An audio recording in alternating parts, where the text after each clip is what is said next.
Bonjour. Nous commençons aujourd'hui une série de 10 vidéos que j'ai l'intention de faire pour expliquer ce que nous sommes en Christ. Voilà, c'est un vaste programme. L'idée est de regarder ce que dit la Bible, voilà, sur cette grâce merveilleuse que nous avons en tant que chrétiens, tout ce que nous pouvons recevoir, tout ce que nous sommes, tout simplement, en Jésus. Voilà. Et donc, j'ai regroupé ces études en 10 points. Et aujourd'hui, on va regarder ce que ça veut dire qu'être réconcilié. Depuis que je suis chrétien, depuis que j'ai accepté que Christ vienne dans ma vie, eh bien, je suis réconcilié avec Dieu. Alors, qu'est-ce que ça veut dire? Premièrement, il m'a semblé intéressant de comprendre que si on est réconcilié, ça veut dire qu'on a été ennemi, on a été adversaire de quelqu'un. Sinon, il n'y a pas de réconciliation nécessaire. Et là, c'est pas facile, peut-être pour certains d'entre vous, d'accepter, de comprendre en quoi nous pouvons être ennemis de Dieu. Alors la Bible nous dit, si lorsque nous étions ennemis, nous avons été réconciliés avec Dieu par la mort de son Fils, à plus forte raison, étant réconciliés, serons-nous sauvés par sa vie. C'est dans Romains 5, au verset 10. Et il y a un autre passage qui nous dit aussi, dans le Nouveau Testament, que nous sommes ennemis de Dieu lorsque nous ne sommes pas à Christ. Il est écrit « Ennemis, vous étiez ennemis par vos pensées et par vos mauvaises œuvres. » On est ennemis par ses pensées et par ses actes. Alors, la bonne question, c'est donc en quoi sommes-nous ennemis de Dieu? Pour bien comprendre, j'ai choisi un passage qu'on trouve dans Éphésiens au chapitre 2 et au verset 1 à 3. Il est écrit « Vous étiez morts par vos offenses et par vos péchés, dans lesquels vous marchiez autrefois selon le train de ce monde, selon le prince de la puissance de l'air, donc c'est le diable, de l'esprit qui agit maintenant dans les fils de la rébellion. Nous tous aussi nous étions de leur nombre, et nous vivions autrefois selon les convoitises de notre chair, accomplissant les volontés de la chair et de nos pensées, et nous étions par nature des enfants de colère, comme les autres. » On voit plusieurs points dans ce passage. Déjà, il nous est parlé d'offense. Offenser, c'est quoi? C'est faire un acte ou une parole qui porte atteinte à l'honneur ou à la dignité de quelqu'un. D'accord? Il est parlé du train de ce monde. Et c'est vrai que nous sommes tous, à partir du moment où on vient sur cette terre, à cause du péché, la Bible dit que tous ont péché. Il n'y a pas de juste, pas même un seul. Nul ne cherche Dieu. Tous sont égarés, tous sont pervertis. Voilà ce que nous sommes d'après la Bible. C'est marqué dans Romains, au chapitre 3 et au verset 12. Il est parlé aussi donc du prince de la puissance de l'air, du diable, qui lui est l'adversaire de Dieu, l'ennemi de Dieu, et qui essaye, par toutes sortes de stratagèmes, de mensonges, eh bien, d'attirer le plus grand nombre de personnes à sa suite. Voilà. Et en le suivant, fatalement, eh bien, on devient à notre tour ennemi de Dieu. Il est parlé aussi de l'esprit de rébellion. Voilà. Et l'esprit de rébellion, il fait partie de notre chair. L'apôtre Paul disait qu'il voudrait bien faire le bien, mais c'est le mal qu'il trouvait en lui. Et quelle que soit la religion, quelle que soit la belle apparence qu'on essaye d'avoir, quels que soient les travaux qu'on essaye d'engager nous-mêmes sur notre cœur, la Bible déclare que nous sommes pécheurs et que la rébellion fait partie de notre être. Il est parlé, enfin, des convoitises de la chair. On vit selon la volonté de la chair, la convoitise de nos pensées. Et c'est vrai que si on veut être un peu honnête, il faut reconnaître que toutes nos pensées sont tournées vers nous-mêmes, vers notre ego. Voilà. Et pour toutes ces raisons, on peut comprendre eh bien, que nous sommes éloignés de Dieu, que nous sommes quelque part en guerre avec lui. Un deuxième point qui peut peut-être vous aider à comprendre en quoi nous sommes ennemis de Dieu, eh bien, c'est notre difficulté à aimer Dieu simplement. Si quelqu'un essaye d'obéir au Seigneur, si quelqu'un essaye de l'aimer et de refuser tout ce qui l'attriste dans sa vie, dans son cœur, quelqu'un qui décide donc de plaire à Dieu tout simplement, il s'apercevra que cela ne va pas de soi, il y a des résistances. Voilà. Qu'est-ce que j'ai marqué? C'est même impossible. Et c'est pour ça, d'ailleurs, que Dieu a prévu de donner son esprit pour aider les êtres humains à pouvoir vivre selon sa volonté. On le trouve dans Ézéchiel, un passage merveilleux qu'on trouve dans Ézéchiel 36, et au verset 26 et 27, il est écrit « Je vous donnerai un cœur nouveau, et je mettrai en vous un esprit nouveau. J'ôterai de votre corps le cœur de pierre, et je vous donnerai un cœur de chair. Je mettrai mon esprit en vous, et je ferai en sorte que vous suiviez mes ordonnances, et que vous observiez et pratiquiez mes lois. Je ne sais pas si vous vous rendez compte, le prophète Ézéchiel a vécu plusieurs siècles avant Jésus. Et Dieu, par la bouche de cet homme, annonce qu'il a prévu de pouvoir nous aider, nous, êtres humains, à marcher selon sa volonté. Il sait très bien que par nous-mêmes on ne peut pas, mais par son esprit, en transformant notre cœur, en nous mettant un cœur de chair à la place d'un cœur de pierre, alors il nous rend capables de vivre avec lui, pour lui. C'est grâce à la nouvelle naissance, il s'agit de la nouvelle naissance en Jésus-Christ, que nous sommes renouvelés pour rechercher sa volonté. C'est pour ça qu'on trouve aussi dans Romains au chapitre 12 et au verset 2, « Soyez transformés par le renouvellement de l'intelligence, afin que vous discerniez quelle est la volonté de Dieu, ce qui est bon, agréable et parfait. » Quand nous sommes renouvelés en Jésus-Christ, quand nous sommes nés de nouveau, alors l'Esprit vient nous aider à rechercher quelle est la volonté du Seigneur. Mais cela va contre notre nature, parce que intrinsèquement, nous sommes ennemis de Dieu. Un dernier point, encore peut-être pour aider celles et ceux qui disent « Bon non, moi j'en veux pas à Dieu, c'est pas mon ennemi ». J'ai réfléchi l'autre jour et je me suis dit « Mais qu'est-ce qui se passerait si Jésus revenait sur terre aujourd'hui ?» Lorsqu'il est venu, bien sûr, il y a des foules qui l'ont suivi, et il y a des disciples qui l'ont suivi, et nous connaissons l'histoire, mais il y a aussi des gens qui ne l'ont pas supporté, des gens qui ne l'ont pas accepté, qui l'ont rejeté, et qui ont fini par le crucifier d'ailleurs. Ben oui. Pourquoi? Parce que, eh bien, Jésus était venu au nom de son Père, au nom de Dieu, et Dieu, quelque part, dérange. Il empêche les êtres humains de vivre selon leurs propres pensées. Il est là en expliquant qui nous sommes vraiment et comment nous devrions vivre pour être heureux. Mais de la même manière que les hommes ont refusé les discours de Jésus, ont refusé d'être dévoilés, ont refusé eh bien, que la lumière soit mise sur leurs faiblesses, sur leurs limites et sur la nécessité de se repentir, alors le plus simple, ça a été de le crucifier. Et aujourd'hui, je vais vous dire franchement, si Jésus revenait, je crois qu'il vivrait beaucoup moins longtemps qu'il n'a vécu. Les êtres humains lui réserveraient le même sort en tout cas. Pourquoi? Eh bien simplement parce que c'est quelque chose d'insupportable de se sentir condamné, de se sentir jugé par Dieu. Et devant cette difficulté-là, devant ce sentiment-là, alors le réflexe, c'est de rejeter le Seigneur. C'est de fuir devant lui. Voilà. Donc j'ai essayé comme ça, simplement, brièvement, eh bien, de vous montrer en quoi nous sommes ennemis de Dieu. Mais nous sommes réconciliés grâce à Jésus-Christ. À la croix, il faut savoir que Jésus a été, pendant un petit moment, abandonné par Dieu. Il va dire « Pourquoi m'as-tu abandonné ?» Et en fait, c'est passionnant de découvrir que lorsque Jésus mourait sur la croix, c'était pour vivre cette position d'ennemi de Dieu. Pendant un moment, il a accepté d'être comme nous et de subir la colère de Dieu. Il est écrit « Celui qui n'a point connu le péché, il l'a fait devenir péché pour nous, afin que nous devenions en lui justice de Dieu. » Ça, c'est dans 2 Corinthiens, au chapitre 5 et au verset 21. Il faut bien comprendre que lorsque Jésus mourait, c'était Dieu qui voulait se réconcilier avec nous. Il voulait faire la paix avec nous. C'est marqué dans Colossiens au chapitre 1 et au verset 20, regardez. « Il a voulu par lui réconcilier tout avec lui-même, tant ce qui est sur la terre que ce qui est dans les cieux, en faisant la paix par Jésus, par le sang de sa croix. » Dieu a voulu faire la paix. C'est important d'être en paix avec nous-mêmes, c'est important d'être en paix avec les autres, mais c'est important, peut-être, et certainement même encore plus, d'être en paix avec Dieu. Je vais vous raconter une histoire, une parabole des temps modernes, on pourrait dire.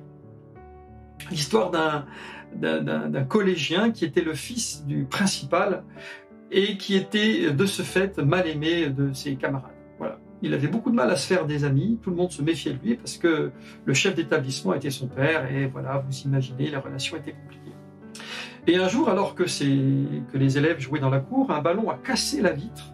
Et puis le principal est venu et c'était à une époque où il y avait des sanctions, des punitions assez dures. Et il a dit, celui qui a fait ça, il faut qu'il se dénonce, il faut qu'il paye, voilà, j'ai prévu telle punition. Alors tous les élèves sont là dans la cour, et personne ne bouge, tout le monde ferme, tout le monde baisse le regard, personne ne se dénonce. Et là, dans la tête du fils du chef d'établissement, se déroule le raisonnement suivant. Je n'ai pas d'amis, mais moi j'aimerais bien en avoir. J'aimerais bien que tous mes camarades puissent comprendre que moi je les aime, que j'ai rien contre eux et que je suis comme eux. Alors si je me dénonce, alors c'est pas moi qui ai cassé le carreau, mais si je me dénonce à la place de celui qui est coupable, alors ils vont voir que, eh bien, je les aime. Et qu'est-ce qui s'est passé? Cet enfant a levé la main, son père a vu que c'était lui, il était étonné, mais bon, comme il s'était engagé, voilà, il a fait subir à son enfant le châtiment qui était prévu à quelqu'un d'autre, pour quelqu'un d'autre. Vous voyez, cette notion de sacrifice, cette histoire, elle est belle. Pourquoi? Simplement parce qu'elle nous montre le désir de Dieu de devenir notre ami, de se réconcilier avec lui. Alors, nous avons vu que sans Christ, nous sommes ennemis de Dieu. Nous comprenons que lorsque Jésus est venu mourir à la croix, c'était pour nous permettre d'être réconciliés avec lui. Et qu'est-ce qui se passe? Une fois que, eh bien, nous acceptons cela, une fois que nous nous convertissons et que nous reconnaissons Christ comme notre Seigneur, alors on a ce statut de réconcilié avec Dieu. Qu'est-ce que ça veut dire concrètement? Plusieurs points que j'aimerais voir avec vous avant de finir.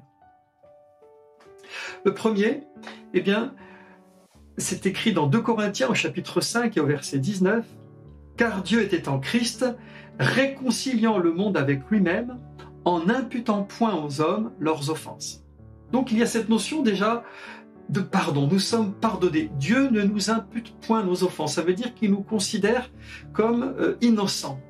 C'est ce qu'on appelle le pardon. Voilà. Parce que Jésus a voulu réconcilier l'humanité avec Dieu. Le sacrifice de Jésus à la croix est le moyen que Dieu nous offre pour être pardonnés. Amen. Celles et ceux qui peuvent se repentir, qui veulent se repentir sincèrement, ça veut dire quoi se repentir? C'est bien regretter son péché et décider de changer, voilà. Alors ceux-là savent que Dieu leur a pardonné et ils font la paix avec Dieu. La deuxième chose qui va encore plus loin que le pardon, c'est que lorsque nous sommes en Christ, nous sommes rendus innocents aux yeux de Dieu. C'est quelque chose de vraiment essentiel à comprendre. Un autre passage que j'ai prévu de vous lire, qu'on trouve dans Colossiens au chapitre 1 et au verset 21 et 22, qu'est-ce qu'il est écrit? « Et vous qui étiez autrefois étrangers et ennemis par vos pensées et par vos mauvaises œuvres, il vous a maintenant réconciliés par sa mort dans le corps de sa chair, pour vous faire paraître devant lui, saint, irrépréhensible et sans reproche. » Vous voyez, c'est bien plus que le pardon de nos offenses, de nos péchés passés. Lorsque nous sommes en Christ, Dieu nous voit saints, irréprochables et sans reproche. La réconciliation va plus loin que la réparation des fautes passées. Mais en Christ, nous sommes réconciliés avec Dieu. C'est un état permanent que nous avons. Amen. Et c'est pour ça qu'il est tellement important de le croire, de le saisir, de le comprendre déjà. La remarque que je voudrais faire, c'est que c'est Dieu qui fait le premier pas. Dans ces passages que je vous ai lus, et dans l'histoire que nous connaissons, on s'aperçoit que l'homme a fait de Dieu son ennemi, mais Dieu, lui, fait le premier pas pour venir se réconcilier. Tellement il nous aime, tellement sa volonté, c'est de nous bénir, tellement sa volonté est de nous guérir, de nous sauver, de nous donner la vie éternelle. C'est lui qui a fait le premier pas. Une autre conséquence du fait que nous sommes réconciliés avec Dieu, eh bien, c'est tout simplement que nous devenons amis de Dieu. J'étais ennemi et aujourd'hui je suis ami de Dieu. Waouh! Ça peut paraître peut-être prétentieux, incroyable, et pourtant c'est ce que dit la Bible. Est-ce que vous savez que Jésus a dit à ses disciples qu'ils étaient devenus ses amis? C'est marqué dans Jean au chapitre 15 et au verset 15. « Je ne vous appelle plus serviteur, parce que le serviteur ne sait pas ce que fait son maître. Mais je vous ai appelé amis, parce que je vous ai fait connaître tout ce que j'ai appris de mon Père. » Jean 15, verset 15 donc. Dans l'Ancien Testament, il y a 2 hommes qui étaient amis de Dieu. Vous avez Abraham et vous avez Moïse aussi qui était ami de Dieu. Il est écrit dans Exode 33 et au verset 11, L'Éternel parlait avec Moïse face à face, comme un homme parle avec son ami. Quelle est cette notion importante que je relève à travers ces deux passages? C'est que lorsque nous sommes amis de Jésus, il nous dit les choses telles qu'elles sont. Il nous les révèle, il ne nous cache rien. Et Moïse, lui, il parlait face à face. Qu'est-ce qui est de riche, qu'est-ce qu'il y a de riche, de précieux dans une amitié? C'est qu'on peut se dire les choses, n'est-ce pas? Et avec Dieu, en étant son ami, eh bien, ça veut dire concrètement que je peux lui dévoiler mon cœur, parce que lui me dévoile le sien. Dieu me fait comprendre des choses, Dieu me partage ses fardeaux, et moi je peux lui partager mes fardeaux. C'est cet échange d'amitié que Dieu veut créer avec chaque être humain. C'est tellement merveilleux. Autre chose que j'ai notée, c'est que une fois qu'on est réconcilié, une fois que nous sommes en Christ, nous savons que nous sommes l'objet d'un amour inconditionnel. Et la force des chrétiens, elle est là, chers amis. Parce qu'on sait que Jésus-Christ s'est offert à notre place, il a fait le premier pas pour se réconcilier avec nous, nous l'avons accepté, et maintenant nous vivons une vie où nous sommes au bénéfice de cet amour merveilleux. Pourquoi? C'est simple. La Bible dit que nous sommes en Jésus-Christ. Or, Jésus-Christ, lui, c'est le Fils bien-aimé de Dieu. Savez-vous qu'à 5 reprises dans le Nouveau Testament, on voit cette expression, c'est Dieu qui parle du haut du ciel en parlant de Jésus, et il explique à ceux qui sont autour de son Fils, « Celui-ci est mon Fils bien-aimé en qui j'ai mis toute mon affection. » Est-ce que vous voulez bien réaliser, réfléchir à ceci? Lorsque nous sommes chrétiens, Dieu nous aime de toute son affection.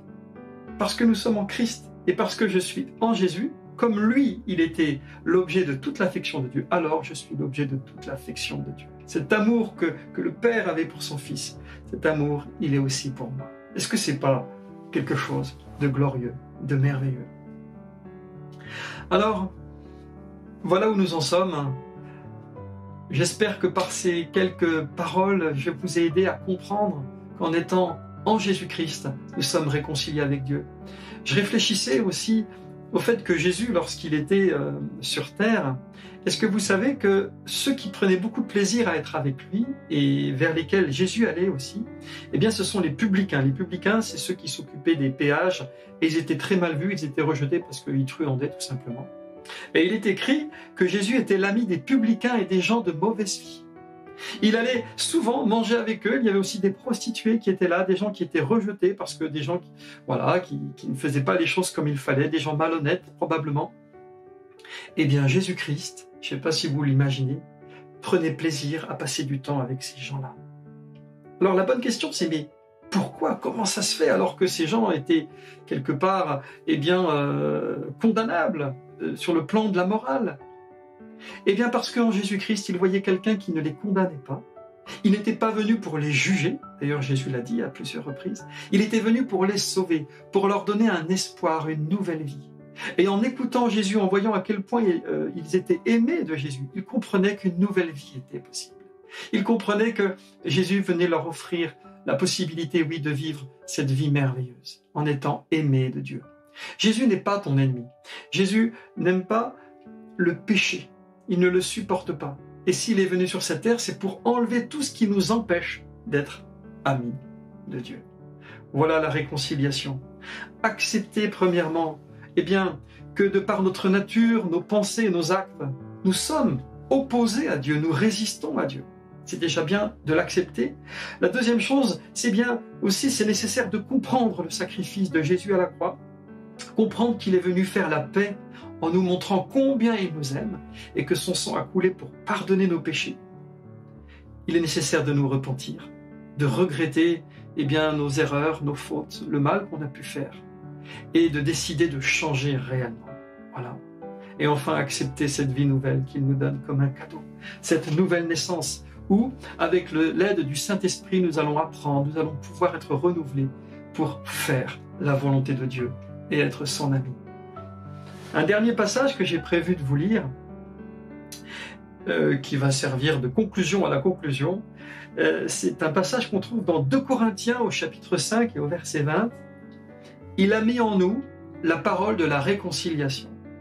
Nous faisons donc les fonctions d'ambassadeurs pour Christ. » C'est l'apôtre Paul qui dit ça.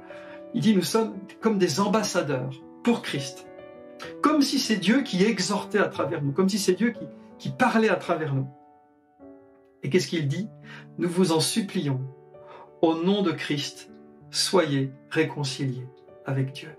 C'est possible et c'est nécessaire. À bientôt.